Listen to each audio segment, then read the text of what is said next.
27 सितंबर 1994 की एक शाम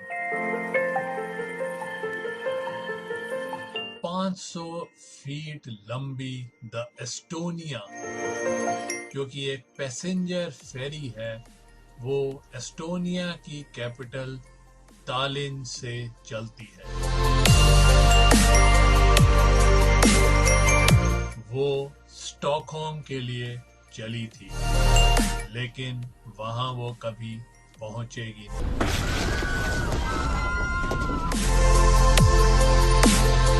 तालिन छोड़ने के 6 घंटे बाद the largest ship in the Estonian fleet capsizes and sinks to the bottom of the Baltic Sea।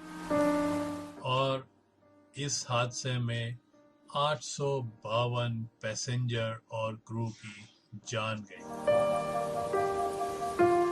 ये यूरोप में घटित सबसे बड़ा मैरीटाइम डिजास्टर था since the second world war. इस दुर्घटना की यादें कभी भी दिमाग से गई नहीं है। The ship has never been raised, लेकिन इस हादसे के महीने सालों बाद कितनी ही कॉन्स्पिरेसी थ्योरीज सामने आई कि ये जहाज डूबा कैसे। क्या कोई बॉम्ब था, या गैंगस्टर्स ने सैबोटाज किया था, या ये केजीबी का या सीआईए का काम था। नमस्कार दोस्तों, मैं हूं आपका दोस्त, आपका होस्ट भामरी, लेकर के आया हूं एक नया एपिसोड आपके फेवरेट शो दुर्घटनाएं डिजास्टर्स का। एक ऐसा शो जिसमें हम चर्चा करते हैं धरती पे घटित अलग अलग दुर्घटनाओं की। और आपका ये शो चल रहा है आपके favourite internet radio station radio उड़ान, अ फ्लाइट ऑफ लाइफ पर। और आज की दुर्घटना है 27 सितंबर 1994 को घटित the sinking of the Estonia. 28 सितंबर 1994 सुबह के 1 बजे से थोड़ा पहले एस्टोनिया जो है, it is pitching against a rough sea. वो तकरीबन 6 घंटे से चल रही है और अपने जो उसका रेगुलर वॉयज है फ्रॉम टालिन टू स्टॉकहोम, जो कि स्वीडन की कैपिटल है, उसके तकरीबन हाफ रास्ते में पहुंच गई है। और वो उस समय बाल्टिक सी के मध्य में चल रही थी। कैप्टन एंडरसन के लिए ये एक रेगुलर बात थी, लेकिन अगले 1 घंटे के अंदर एस्टोनिया डूब जाएगी। मौसम खराब होता जा रहा है। On sul mulle mingeid häid uudiseid? Mitte eriti. Ilmateade kahjuks ilmamuutust ei ennusta. Pigem läheb veel hullemaks. Meil on praegu juba tuulekiirus 25 tolme. Stabilisaatorid aitavad laeva tasakaalus hoida, ehkki edasi liikumine on seetõttu veelgi vaevalisem. Aga praegu hilineme ligi tund aega.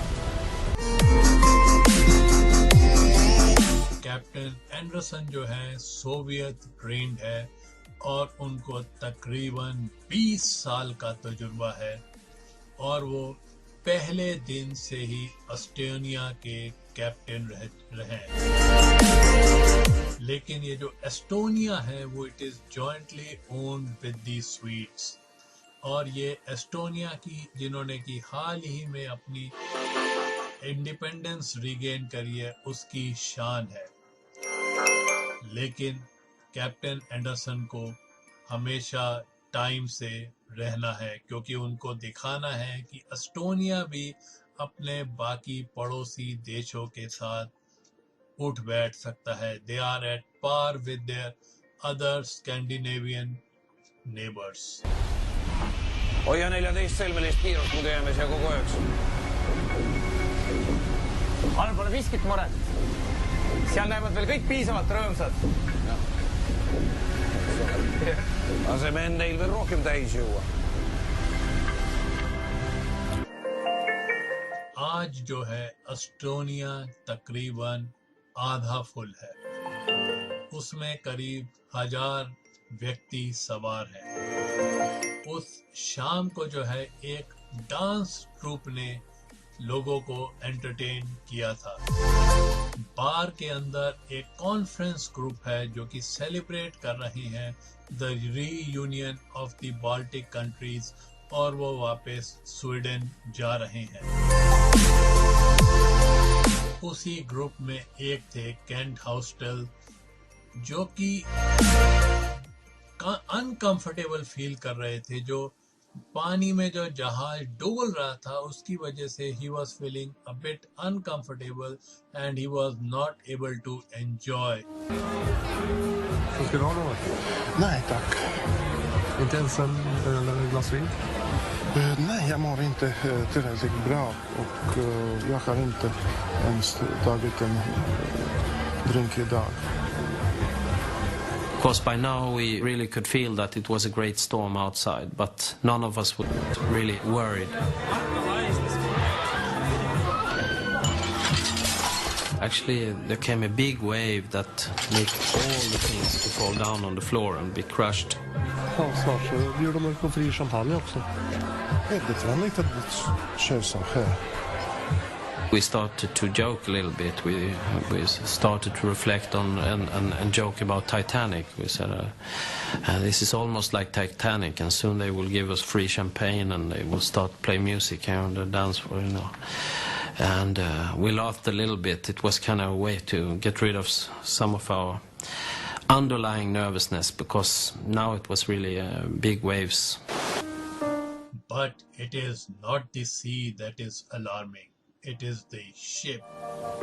Estonia now is on an unstoppable course. Destination disaster.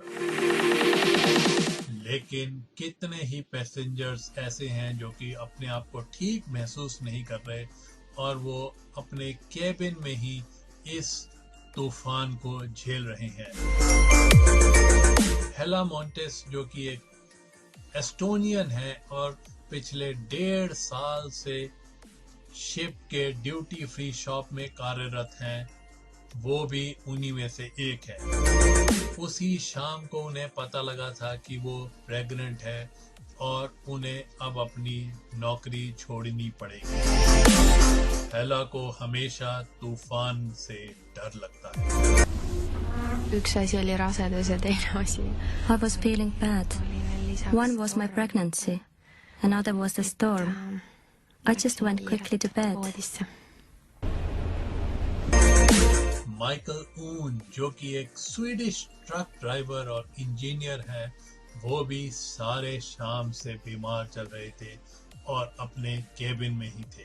I was lying on my back and I felt that this is much better. And then I put my alarm clock on the table and I set it for time in the morning so I could go to the breakfast. And then finally I was falling asleep.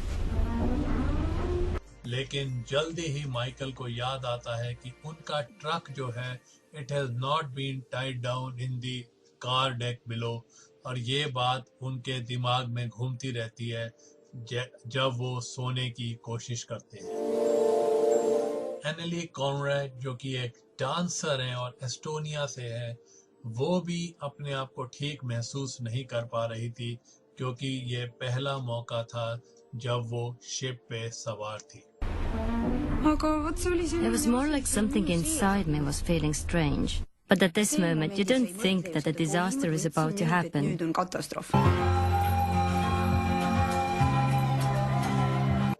लेकिन एनेली ने अब तक तूफान को महसूस ही नहीं किया था क्योंकि वो उस डांस ट्रूप की मेंबर थी और पहली बार परफॉर्म कर रही थी इतनी बड़ी जहाज पे, और वो वैसे ही नर्वस थी अपनी परफॉर्मेंस को लेके। We were all nervous, feeling stage fright. Our legs were shaking, but we were giving our best. When we finished our third bit, more than one girl had already fallen into the drum kit. The ship was rocking quite heavily. Kent watches the floor show from the bar. Dat går som kägg. Jag har inte sett det förut. Kent जो है बाहर से इस floor show को देख रहे थे और बैक स्टेज पे एनली बड़े खुश थी अपनी डांस परफॉर्मेंस को लेके और किसी ने भी बाहर तूफान की तरफ ध्यान नहीं दिया. See ei ole üldse see, mis ma ette kujutasin. Mul tulid kogu aeg kingad jalast ära. Mul ka, ma mõtlesin, ma käin pikali seal. Kuule, kas see alati nii? Murrame ükskord jalad ära niimoodi, see küll tore ei ole. लेकिन अब वो घबराने लगी. Ma tean seda, et I remember that I left backstage alone. I remember going downstairs, and I went down too far, and I stopped to hear the sound of car alarms. Just on the other side of the wall, all these alarms. I was really panicking. Something was really wrong. I just felt this fear and started running. And then upstairs, I calmed down. Thought of myself as a nutcase. और उनका ये डर जो था बिल्कुल भी बेबुनियाद नहीं था, क्योंकि सिर्फ 2 डेक बिलो उनके जो था इस फेरी का सबसे कमजोर हिस्सा था और वो था कार डेक. अगर दोस्तों सिर्फ 10 सेंटीमीटर पानी भी इस बड़ी सी जगह में आ जाए तो वो इस पूरे जहाज को डुबोने के लिए काफी था और वो इतनी तेजी से डुबो सकता था इस जहाज को कि अगर उसमें छेक भी हो जाए नीचे तो भी वो इतनी जल्दी नहीं डुबोएगा जितना कि इस कार डेक में पानी का आना इस जहाज को डुबो देगा. The car deck is protected by a lifting bow called the visor. Inside this is an watertight inner door. और यही वो जगह थी जहां पे कि एक सीमैन इंस्पेक्शन रूटीन पे निकला हुआ था और तूफान के बावजूद वो एक He hears a loud bang और वो कहाँ से आ रहा था? जहाँ पे कि वाइजर था उस दिशा से एक बहुत ही बड़ा जोरदार उसको शोर सुनाई दिया.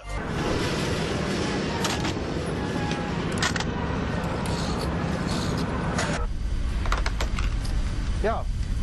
Olen autotekile, siin alles käis õudne prahvakas. Sa näed midagi? Kas kõik lukud on omal kohal? Ei, ma ei näe midagi erilist. Mine ja kontrolli kohe üle.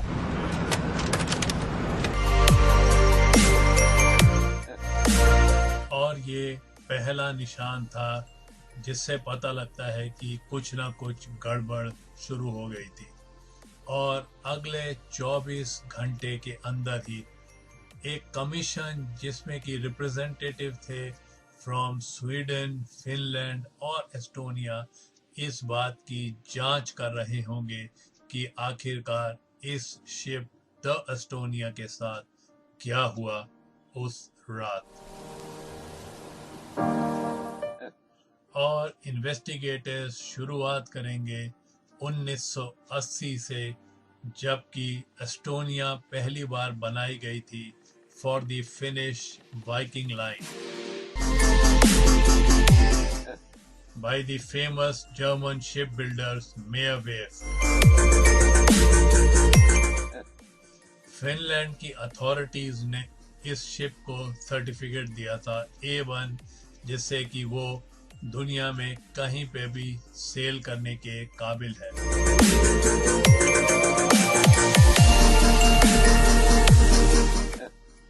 Its attractive flared bow gave it an elegant line, लेकिन ये आगे चल के इसी के कारण एक इतनी बड़ी ट्रेजेडी होने होगी।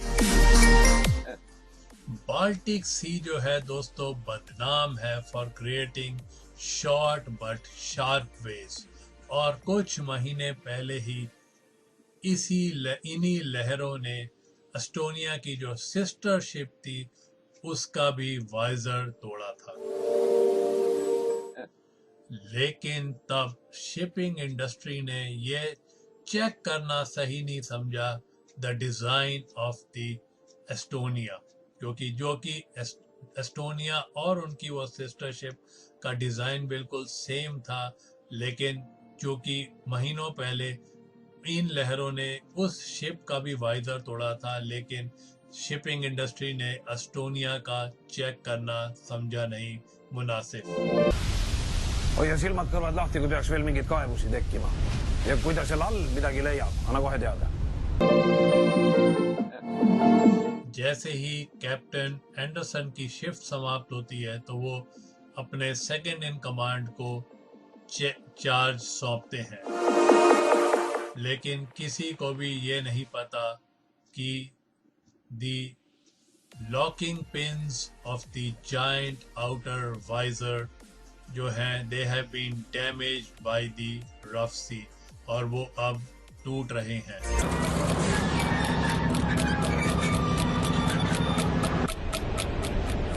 The ship hit the wave so hard, so it almost stopped.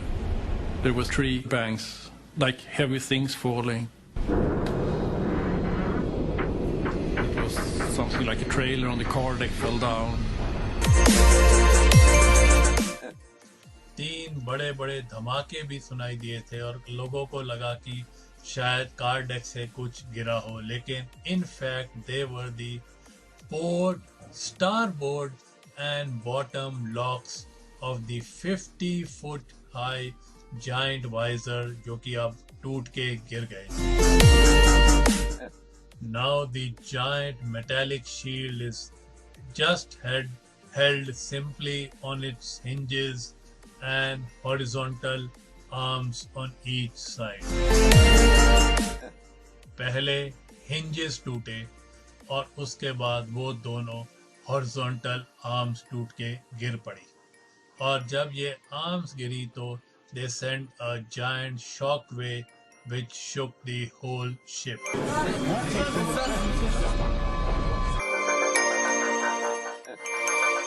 जो पैसेंजर लोअर डेक पे थे उन्होंने सुना कि वाइजर जो है हल से टकरा के गिर गया है, और कई पैसेंजर्स ने तो ये भी सोचा कि शायद कोई बॉम्ब है या शिप ने जो है किसी माइन को हिट कर दिया है। Bridge. Mine kontrolli, mis toimub autotekil. Jaa, kapteni silt kuuleb. Ärge muretsege. जैसा कि बाद में कमीशन से पता भी लगा कि ब्रिज पे किसी ने भी ऐसा रियलाइज नहीं किया था कि जो शिप का जो फ्रंट बल्क हेड है उसको इनिशियली पास ही नहीं करा दिया जाना चाहिए था बाय दी शिपिंग अथॉरिटीज। जो वाइजर है और उसके बाद जो इनर डोर है उसके बीच में काफी गैप होना चाहिए था। जब वाइजर टूट के गिरा तो उसने ये जो इनर डोर है वाटर टाइट है उसको भी खोल दिया और पानी कार डेक के अंदर भरना शुरू हो गया। अब जो था शिप का जो डिजाइन था वही कैप्टन एंडरसन और उनके क्रू के साथ षड्यंत्र रच रहा था। पानी जब भर रहा था अंदर तो वार्निंग सेंसर्स ने ब्रिज को बताया ही नहीं कि ऐसा कुछ गड़बड़ हो रही है, और चूंकि शिप इतना बड़ा था तो जो लोग ब्रिज पे थे उनको पता भी नहीं लगा कि नीचे वाइजर टूट के गिर चुका है। और जो CCTV था जो कार डेक के बारे में इंफॉर्मेशन देता था वो चार्ट रूम में ऑफिसर्स के पीछे की साइड लगा हुआ था। जो क्रूमैन इंजन रूम में थे सिर्फ उन्होंने ही देखा कि पानी भर रहा है और पहले उन्होंने सोचा कि वो सिर्फ बारिश का पानी होगा तो उन्होंने पंप चला दिए। लेकिन जब चीफ इंजीनियर ने नोटिस किया कि पानी निकल नहीं पा रहा है, पंप्स ओवरवर्क कर रहे हैं, तब वो सीधा कार डेक में पहुंच के उन्होंने इंस्पेक्शन खुद किया और जब उन्होंने देखा कि कितना पानी कार डेक में भर गया है तो उन्हें लग गया कि ये तो एक बहुत ही सीरियस मैटर है। और इससे पहले जब क्रूमैन ने पंप चलाया था उन्होंने पंप यही समझ के चलाया था कि वो बारिश का पानी होगा, लेकिन उन्होंने ब्रिज को इस बारे में जानकारी नहीं दी कि कार डेक में पानी भर रहा है। चीफ इंजीनियर को भी लग जाता है कि ये एक बहुत ही सीरियस मैटर है क्योंकि जब इतना पानी जहाज के एक हिस्से में भर गया हो तब वो पूरे शिप को गिराने के लिए काफी है, लेकिन अब तक जो है बहुत देर हो चुकी है। जो पानी भर गया है it pulls the starboard side down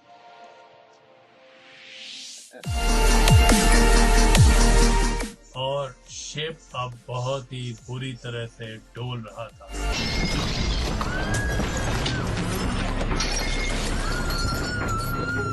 It feels like that very moment was a long moment. However, it must have been just part of a second or so.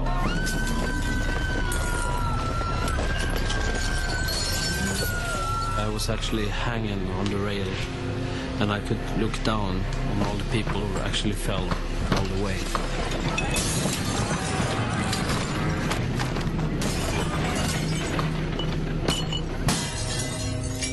I remember I lost my ability to hear. Very strange. I could hear my pulse. I could hear my heartbeat. It went very quiet and people just tried to take in what is happening.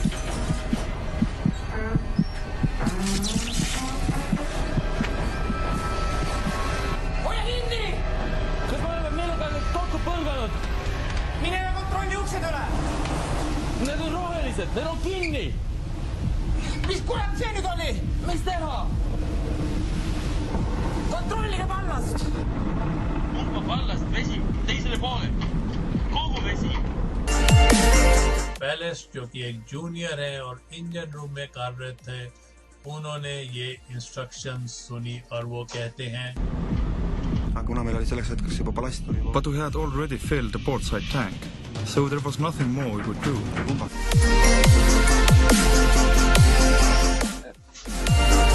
Captain Anderson जो है अब कोशिश कर रहे हैं वापस bridge पे पहुंचने की और बाकी जो पैसेंजर जो सो रहे थे शिप में वो अब उठ रहे हैं और अब उनकी सरवाइव करने के चांसेस इसी बात पे अब डिपेंड करेंगे जैसे कि बाकी लोगों के कर रहे थे कि वो इस 19 वर्षीय मैग्नस एक केबिन शेयर कर रहे हैं अपनी गर्लफ्रेंड कैटरीना के साथ और उन्हीं के साथ वाला केबिन मैग्नस के माता पिता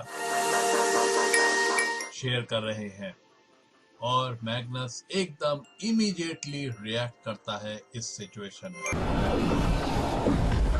måste vi ta det ifrån. Ta min mamma, pappa.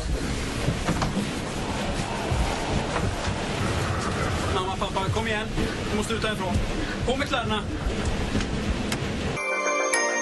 किसी को भी समझ नहीं आ रहा है कि क्या हो रहा है और वो इस वक्त कहाँ हैं। They are all disoriented.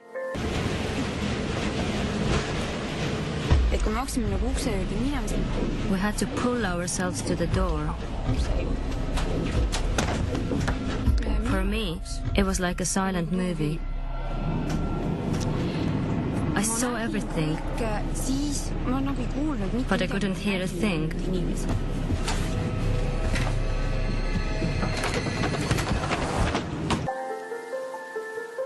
Michael ऊन्स का जो केबिन है वो भी डेक 4 पे है और वो भी नीचे की तरफ झुकता है। I said to myself, now I must go out and find out what happened. And then I found my camera, put it in one pocket.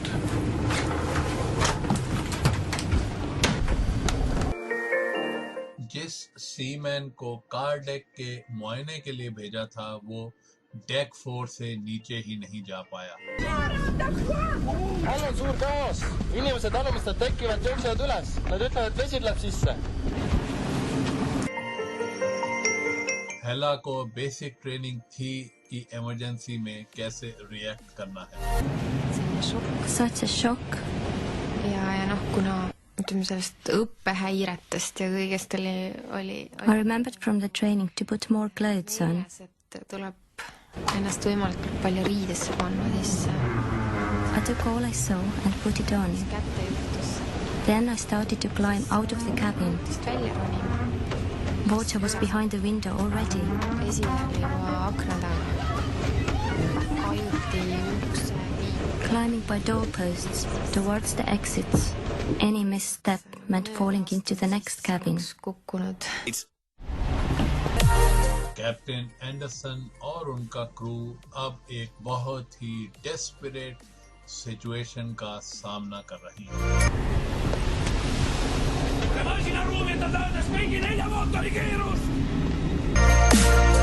He hopes to bring the downward side of the Estonia around so that the force of the wind and the waves against it will bring back the Estonia to an even keel. It turns out to be a very tragic miscalculation because now अब जो है पानी जो है lower डेक्स को भर रहा है at the rate of 20 tons per second और इसके कारण शिप जो है बहुत ही बुरी तरह नीचे को झुक रहा है। मैग्नस अपनी गर्लफ्रेंड और अपने पेरेंट्स को स्टेयरकेस के पास छोड़ता है जो तकरीबन 1000 लोग हैं इस जहाज पे सवार। उनके लिए ये जो सेंट्रल स्टेयरकेस है यही एक इकलौता मींस ऑफ एस्केप रह गया है। You have to watch out for people coming sliding from the upper corridor. So I run very fast over that hole.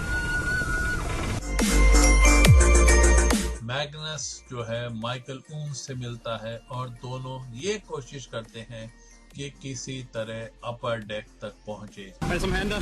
Vad ska vi göra? De har tappat kontrollen. Detta är upp till oss. Vi måste klättra högre. Det är kö. Det är livbåtarna. और Magnus ये भी कहता है कि तब उन्हें realise हुआ कि उनकी गर्लफ्रेंड और उनके माता पिता उनके साथ नहीं है। So I go up to deck 5 and then I recognize that my parents and girlfriend was not with me. So I go down to deck 4 again and then stands on the other side on the hole. जैसा कि दूसरे यात्रियों के साथ हुआ था, Magnus के माता पिता और उसकी गर्लफ्रेंड एकदम सिचुएशन में पैरालाइज हो जाते हैं। उनका समझ ही नहीं आ रहा कि क्या करें और क्या ना करें। My father, he don't say anything and my mother was, she just stand there and my girlfriend was in shock. So my mother told me, run you, save you. Then I don't think, I just turn around and start to climbing up from the stairs again.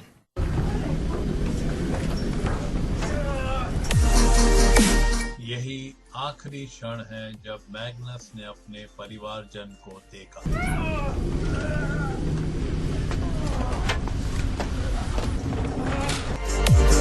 दूसरी तरफ एनली भी इस situation को देख के काफी घबरा गई थी। I really must have been hypnotized. And then I saw this woman lying there, probably unconscious, but I saw blood on her face, and my first thought was that she was dead. I had only one thought in my head. What are you doing standing here? Get out! Get out! We were holding on and saw others who couldn't hold on anymore. Then you just see these people who just sat in a corner, given up fighting. They were really shocking.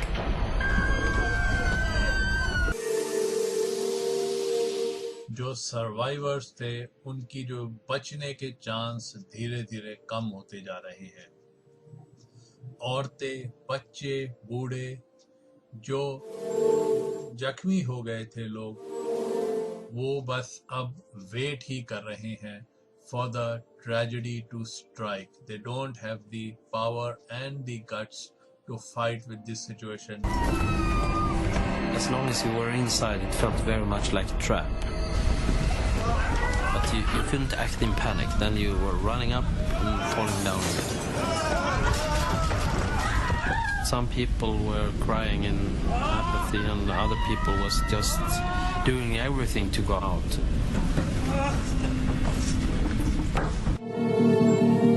माइकलून्स के लिए जो last hurdle था वो था to reach the last door to the outer deck. I saw there was a locked door and I grabbed it and pulled myself out. और कई यात्री तो आउटर डेक पे पहुंचे तो उनके सामने एक और प्रॉब्लम खड़ी उनको दिखाई दी। वहां पे कितने ही लोग थे जो इन लोगों जो बाहर आ रहे थे उनके नेकलेस या पैसे या जो भी कीमती सामान उनके पास था वो छीन रहे थे। There were looting and mugging also going on at this dangerous hour. People that came out were very aggressive, and I saw they were taking people's necklaces and gold chains and things like that. And they even did on me. One of these three guys came and took my gold chain. I was frightened. I felt that it's possible to get killed here.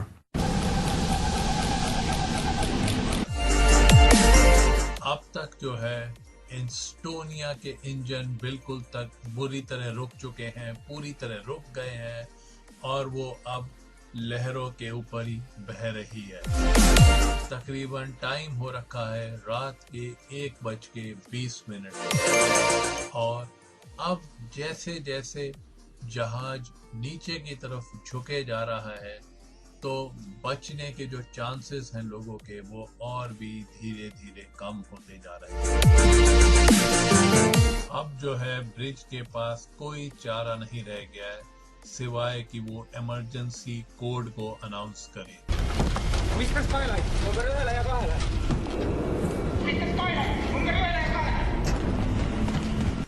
और हेला जब ये code सुनती है तो उनको पता है कि उन्हें क्या करना है। इसका ये मतलब है कि वो सबको अपने अपने फायर स्टेशंस पे पहुंचना है crew. Ja minu kohustus oli minna siis My duty was to go to the right outer deck. välistekile. Aga see koht, kus But that part of the ship where I was supposed to save passengers was already underwater. see algama sinna. इतना panic था situation में कि कोई proper evacuation procedure follow नहीं किया गया, ना ही उसका अनाउंसमेंट हुआ। और जब कमीशन बैठी थी बाद में ट्रेजेडी के बाद तो उन्होंने भी यही बताया कि जो क्रू की ये सबसे बड़ी गलती थी कि there was no proper planned evacuation procedure followed by the crew.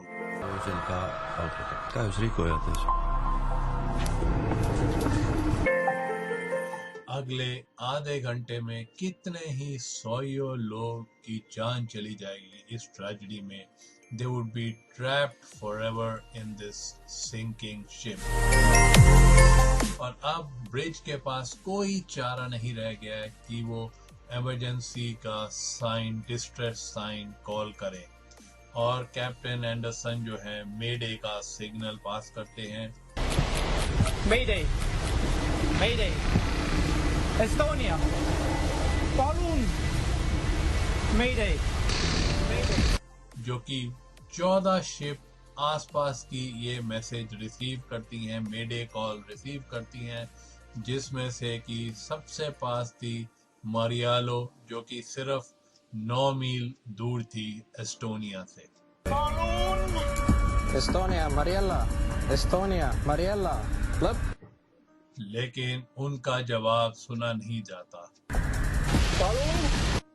और इतना पैनिक था सिचुएशन में, जैसे मैंने बताया, इतनी घबराहट थी कि उसके बाद सेकंड ऑफिसर जो है प्रोसीजर को ब्रेक करते हैं और वो ऐसे ही ब्लाइंड कॉल करते हैं किसी और शिप के लिए, जिसको कि वो सोचते हैं कि शायद वो इनके आसपास इसी एरिया में हो। इसका परिणाम ये होता है कि इमरजेंसी चैनल पे टोटल कंफ्यूजन हो जाता है। Estonia, Estonia, Sicilia Euroopa, vastame 16. kanalile. Sicilia Euroopa, Estonia, Sicilia Euroopa, 16. kanalile. Sicilia Euroopa, Viking, Estonia. As the situation worsened, the calls, radio calls also became more and more muddled. Estonia. और commission ने बाद में ये भी note किया था कि the radio traffic was not handled according to the procedures as prescribed. Mariella, look.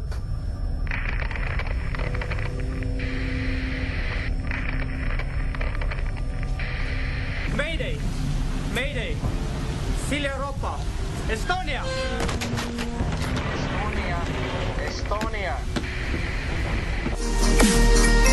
अब जो है Mariello also joins into this confusion of messages. As a junior officer forced to take command, the third officer does not give any indication about the seriousness of this situation. And in a near blackout and in heavy list, the officer is not able to give exact coordinates of the ship. Meil on probleem, tugev talle paremale. Arvan, et see võiks olla 20-30 kraadi. Kas te saate appi tulla? Kutsuge Viking Line'i ka. Jah, Viking Line on meie taga ja nad kuulsid kindlasti infot. Kas oskate ütelda, kus asute? Meil on infosult, ma ei saa kätte. Ma ei saa seda öelda. By now, the list is so steep that the Estonia turns out on its side, और कितने ही लोगों की जान गई इस वक्त. The interior becomes an open void from where there is no escape for any passenger. There was an open window and I felt that air was pressed out of the ship. Then it must be something else coming in, and that's water. And then it's a question of time, how long will we stay here? There were a lot of life jackets lying. So I grabbed one and put it on.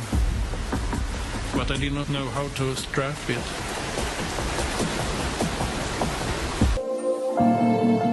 एक यात्री Rolf Soman, जो कि looter से तो बच गए थे, लेकिन अब उनको कोई भी लाइफ जैकेट नहीं मिल रहा था इस सिचुएशन में. We found the lockers for the life jackets and tried to open one of these doors.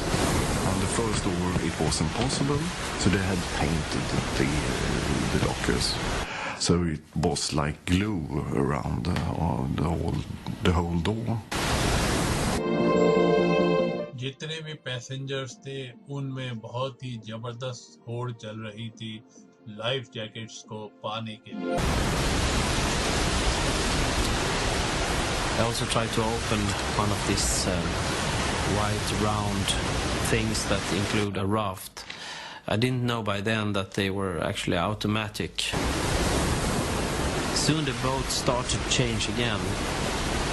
I really had to move up along the side of the boat, actually climb on the outside of the boat. And I realized I couldn't make this by myself.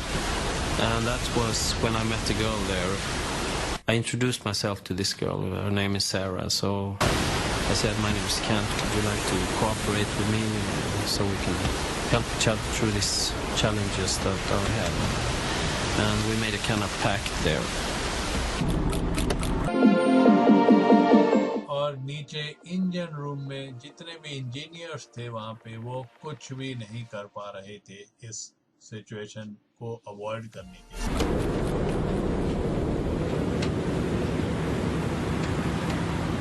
I'd been told that if the car deck is filled with water, the ship would go down like a rock. It's one of the most dangerous things about those roll-on, roll-off ferries. Then I thought, oops, how did I happen to be at that moment in the lowest part of the ship? जब वो कुछ भी नहीं कर पा रहे थे engine room में तो जितने भी इंजीनियर्स थे वहाँ पे they escaped through the emergency exit. बाहर कितने ही passengers lost their grip and वो सीधा समुद्र में गिरे और उनकी जान चली। एनली जो थी वो बहुत, जितनी भी महिलाएं बची थी जो कि बहुत कम मात्रा में बची थी आफ्टर द ट्रेजेडी, एनली उनमें से एक होने वाली। जितनी भी महिलाएं उस रात एस्टोनिया पे सवार थी उनमें से 97% महिलाएं ये त्रासदी से बच नहीं पाई। I remember this box of life jackets. I actually put on 2 jackets because I had never tried to put one on before. I was getting tired, couldn't hang on anymore. The next time the ship tilted, I felt like a ripe plum. A kite or something hit me in the face. It hit my jaw. I really didn't think I had any teeth left. It happened so fast. Bang! And then I was in the water. All these things and life rafts were falling from the ship. Your strength was not enough against nature. It was too much. Strength did not help you. It was more like luck, fate. I believe in that. Estonia! Estonia! The Marialo tries to raise the Finnish Coast Guard in Turkey, but interference interrupts and the message is not conveyed to the mainland. Sigmariella, Turkule, vastake palun. Sigmariella, Estonia Mayday, korda, Estonia Mayday, palun vastake. Third officer जो है अब आखिरी message send करता है। Kui kaugel te olete? Nüüd tundu tosi huonolta. Jah, me oleme juba teel. Jõuame umbes 48 minuti pärast.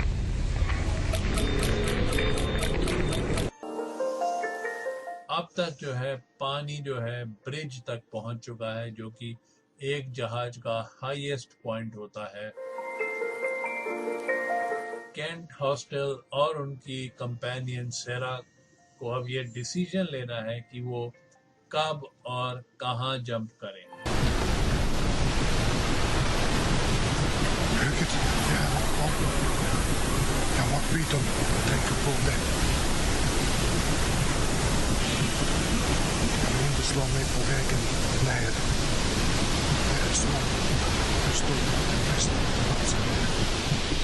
I guess it must mean a jump about 15-20 meters, so it was quite a challenge to anyone. But then, actually, the captain, he blew the horn 3 times.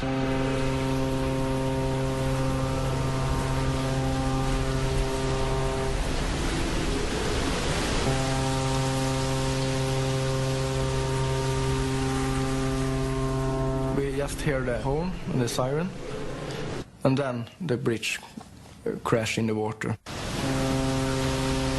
Jag tänker vi framför oss och vi inte nog den här båten ner oss i sjön. Signalen för oss att göra det. Okej. I felt very sentimental. A moment you just read about in books. Captains deciding to follow the boat into the depth. Captain Anderson अपने जहाज के साथ ही नीचे जाएंगे. All windows just crashed and blew up out. So it was a big scene. And then there's the big wave come and take us in the water.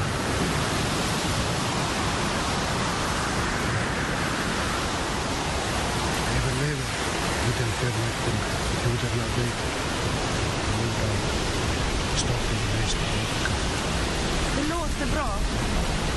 Vi gör det.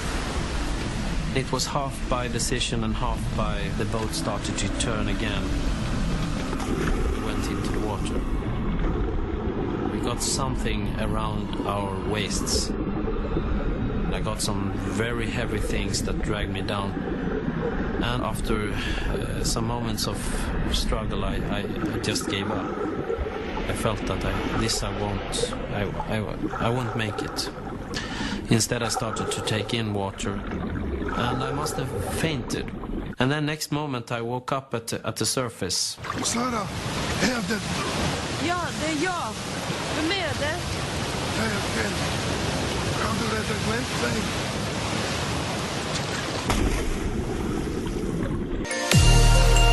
लेकिन Michael ons पूरी कोशिश कर रहे हैं बचने की. I felt that I was sucked down in the water. Even when I had this life jacket on, it was not enough buoyancy to bring me to the surface.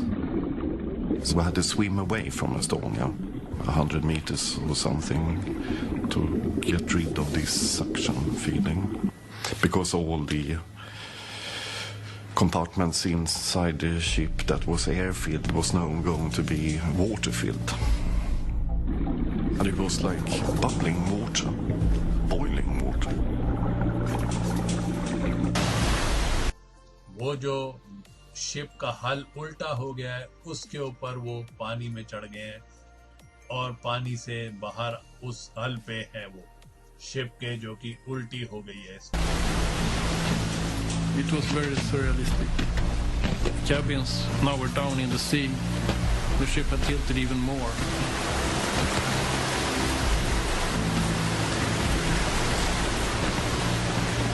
I thought that if the help is on their way, there could be a helicopter above us. So then I remembered I had put my camera in my pocket. And I just hold it in front of me, and I was giving a flash up to the sky, maybe to help to see it. And then I saw two other ferries, so I held my camera, and then I pressed it again. Now I was very lucky that I didn't hit anything that was floating in the water. I had no life jacket when I swam. I lost it when I fall into the water.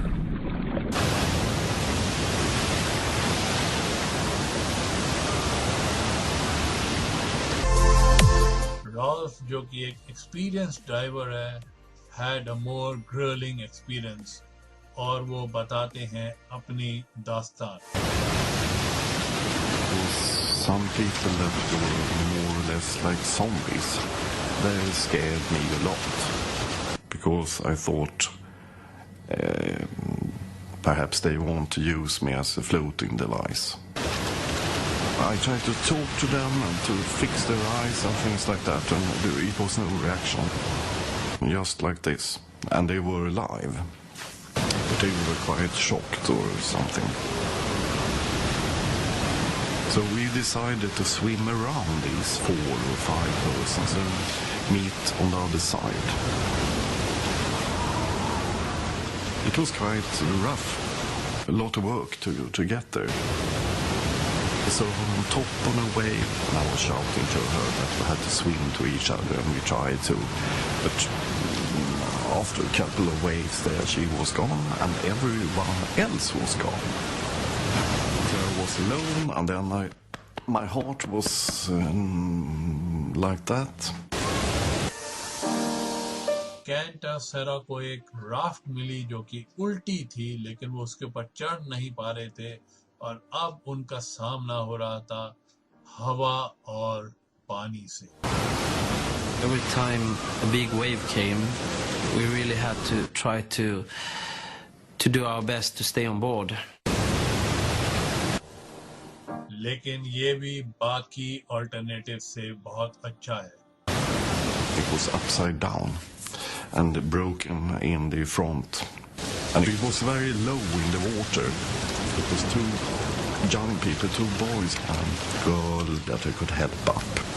Ralph को मिली एक टूटी हुई life boat अपने आप को बचाने के लिए, और वो कहते हैं We passed the Estonia when she is totally upside down, and we could see the bulb. I felt we were sucked into Estonia, and I thought, oh, shit, now I'm going to be sucked into the ship. Ralph उस boat पे चढ़ते हैं जो कि अब बहना शुरू कर देती है एस्टोनिया की तरफ, जो कि डूब रही थी, और राल्फ समझते हैं कि अब वो नहीं बचेंगे, अब उनका अंत आ ही गया. 300 से भी कम लोग बचेंगे इस त्रासदी में. कितने तो अंदर ही ट्रैप हो गए थे, और कितने जो हल उसका उल्टा हो गया था. It was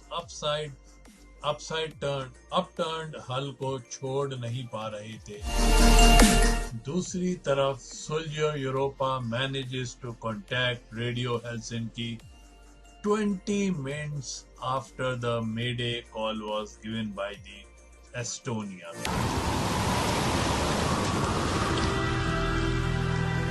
And I saw the ship sinking. In the bow section, it was standing right up from the sea. It was almost like a church tower. Just when the boat was sinking, it was like calm in the sea, and the moon came and lighted up. Given that we were in this very terrible situation, freezing and fighting to stay on to the raft, still when we looked on the boat, it looked very beautiful, with all the lights on board, and for us, and at least for me, it was very hard to take in this totally horrifying situation overall. So it symbolized something positive instead of something terrible. And I guess the explanation for that is that it wasn't possible to take in what was actually happening. Nej. Se on Estonia. Men inte valguskusta.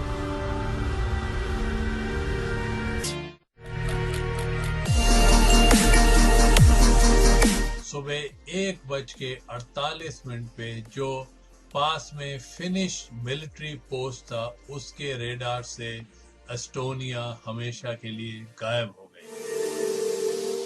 लेकिन जो अब बच गए थे लोग, उनकी survival battle अब शुरू हो रही है. तकरीबन 1000 लोग जो थे इस शिप पे सवार, सिर्फ उसमें से 137 लोग ही बचेंगे, और जिन लोगों के पास लाइफ बोट या लाइफ जैकेट भी थे, वो भी अब इतने ठंडे पानी में कितने नहीं बचेंगे. I remember one very fit guy. The cold just went in through his skin immediately into the bones. So from being approximately 20 in the beginning of this experience, in the morning we were 7 alive. Michael Owens बताते हैं कि there was one man mumbling, talking. So I decided that I will hold his head above the surface, so at least he shall not drown in the life raft.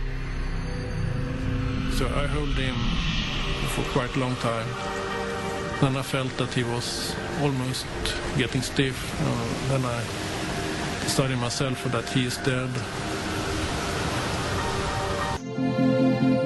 Ralph बताते हैं कि she was taken way out into the sea. I couldn't hold her because I couldn't control my fingers.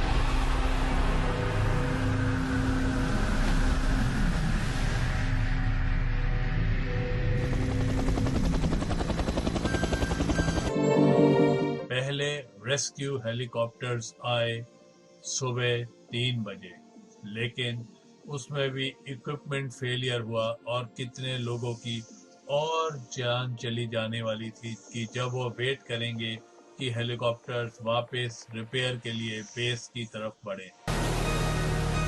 Now in the early morning hours, I really felt that death was eating itself closer to us. जो passenger फेरी मरियालो थी, जिसका कि एक बार खुद ही visor टूट गया था इन समुद्र में, वो पहला शिप है जो कि इस सीन पे आता है और वो पहले 6 सर्वाइवर्स को बचाते हैं सुबह के 3:08 पर. The person coming down from the helicopter, he tried to take the guy who was in the worst shape first, but he just panicked and he started to fight with the rescuer. So actually, when he was on his way up to the helicopter, he just started to panic and he actually fell down in the water again and just sank. सुबह 9 बजे तक last survivors जो थे उनको बचा लिया जाता है और कैंट हॉस्टल उनमें से एक थे. सिर्फ 94 बॉडीज जो थी रिकवर हुई थी साइट से. जितने भी 852 लोगों की जान गई थी वो ज्यादातर इस शिप के अंदर ट्रैप ही रह गए थे. स्वीडिश गवर्नमेंट ने डिसाइड किया कि इस व्रैक को बाहर निकालना it is too expensive and too insensitive, तो इसलिए कुछ नहीं किया गया एस्टोनिया के व्रैक के संदर्भ में. लेकिन एक्सीडेंट के महीने सालों बाद कितनी ही कॉन्स्पिरेसी थ्योरी सामने आई जिन्होंने सैबोटाज की बात करी. हो सकता है कि सैबोटाज किया गया हो बाय द गैंगस्टर्स या इवन CIA या KGB द्वारा किया गया हो इस शिप को सैबोटाज. किसी ने भी ह्यूमन एरर की तरफ उंगली नहीं उठाई. कितने ही पर कॉन्स्पिरेसी थ्योरीज सामने आई, लेकिन इन सब बातों को खारिज कर दिया गया आफ्टर दी कमीशन की एकदम इन्वेस्टिगेशन के बाद, एक्सटेंसिव इन्वेस्टिगेशन के बाद ये सब बातें झुटला दी गई. इवन जो आई विटनेसेस के अकाउंट थे उन्होंने भी इस कॉन्स्पिरेसी थ्योरीज को डिसअप्रूव किया और अब ये क्लियर हो चुका है कि the sinking of the Estonia was due to a chain of misfortunate events and mistakes that conspired with mechanical defect to create this tragedy. जो 50 टन बाउ वाइजर था वो मिला तकरीबन 1 मील की दूरी पे जहां पे कि एस्टोनिया डूबी थी. उसकी पुअर वेल्डिंग और inadequate locking pins ने they were sufficient for the sea to break it from the ship. Commission की 3 साल की इन्वेस्टिगेशन के बाद जो बात सामने आई वो यह था कि तीनों कंट्रीज को they should be ashamed of their acts. पहली फिनिश अथॉरिटीज ने एस्टोनिया को एक A1 सर्टिफिकेट दिया था कि वो it is fit to sea anywhere in the world, लेकिन उसका जो बाउ वाइजर था वो it was not up to the standards. दूसरा, स्वीडिश और एस्टोनियन अथॉरिटीज की रिस्पॉन्सिबिलिटी थी about the maintenance and the crew, लेकिन जो सर्वाइवर्स थे उन्होंने कंप्लेंट करी थी कि कितनी जगह locker they were over painted और जो लाइफ जैकेट्स और लाइफ ड्राफ्ट थे वो कहीं काम नहीं कर रहे थे. और एस्टोनियन क्रू जो थे उनकी भी ये गलती मानी गई कि उन्होंने प्रॉपरली जल्दी से रिएक्ट नहीं किया इस सिचुएशन में, और जो उनका इवैक्यूएशन प्रोसीजर था वो तो बिल्कुल ना के बराबर था। अब जो है ये बाल्टिक कंट्रीज जो है नेटो की एक्सरसाइज में पार्टिसिपेट करती हैं, और अब ये रिहर्स किया जाता है कि आगे आने वाले टाइम में कोई अगर ऐसी सिचुएशन हो तो जो हादसा एस्टोनिया के साथ हुआ वो फिर से ना दोहराया जाए किसी और शिप के साथ। लेकिन जिस रात एस्टोनिया का ट्रेजेडी हुई उसी रात एक और पैसेंजर फेरी सुल्जियर यूरोपा, जिसने की रेस्क्यू में मदद करी थी और जो कि उसी शिप बिल्डर द्वारा बनाई गई थी जिसके द्वारा एस्टोनिया बनाई गई थी, उसका भी एक बाउ डोर डैमेज हुआ था और उसको रिपेयर किया गया था। फिर अब कितनी ही ferry companies they have installed more watertight doors and they have created partition which split up the car deck. लेकिन ये सब बातें अब एस्टोनिया के लिए बहुत देर हो चुकी है। This is the most tricky question for me. What have I changed after the accident? And I think I take things more in shorter terms. I live more for the day. I'm not so stressed at work. If there's a thing that must be done, it's not that important that will affect my family life. If you can't do it today, then you can do it tomorrow. And I think that night, I got, because of that night, 10 years extra experience and still was in the same age. So I had to say, and I had said it before, that I could have been without 900 people's death. But for me as an individual, as a person, I do not. I should not have been without the Estonia accident. I've learned a lot. It sounds a bit strange, perhaps, what I'm saying now, but that's the way I think of it sometimes. I can tell my mother and father how terrible it all was, but they just don't understand. And I have come to the conclusion that they are lucky in that way, because they just don't get it, how terrible it was. It is the hardest for those whose loved ones did not come back from there. I don't know how many were traumatized because of that. I wouldn't want to be crippled because of that. It is pure luck that I sit here. I talk, I laugh, I cry. आज एनली अपने husband और अपने बच्चे के साथ Estonia में रहती है। माइकल कून्स जो हैं वो इंजीनियर हैं और रहते हैं स्वीडन में, और उनका एक अपना परिवार है। मैग्नस के अपने 3 बेटे हैं। मैग्नस ने अपना होम टाउन छोड़ दिया है, जिस शहर ने 56 जानों को खोया था इस ट्रेजेडी में।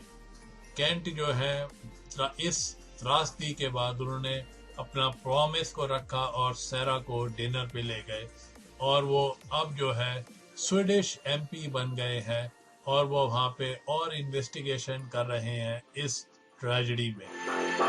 रॉल्फ अपने परिवार के साथ रहते हैं स्टॉकहोम में। हेला की प्रेगनेंसी एकदम it passed of without any incident, और इस त्रासदी के 7 महीने बाद उनके और उनके हस्बैंड ने सेलिब्रेट किया उनके बेटे रॉबिन का जन्म। दोस्तों, इसी के साथ खत्म होता है आज का शो दुर्घटनाएं डिजास्टर्स का, और ये शो चल रहा था आपके favourite internet radio station radio उड़ान पर, और मैं हूं आपके साथ आपका दोस्त, आपका होस्ट भामरी, जिसके साथ आपने सुना आज का शो। और आज का शो था 27 सितंबर 1994 को घटित एक घटना की, the sinking of the Estonia, जिसमें कि 852 लोगों की जान गई इस हादसे में। सो मिलूंगा मैं आपसे अगले हफ्ते ठीक इसी दिन, ठीक इसी समय, इसी इंटरनेट रेडियो चैनल रेडियो उड़ान पर। तो दीजिए इजाजत। नमस्कार, शुभ रात्रि, शब खैर, गुड नाइट, गॉड ब्लेस।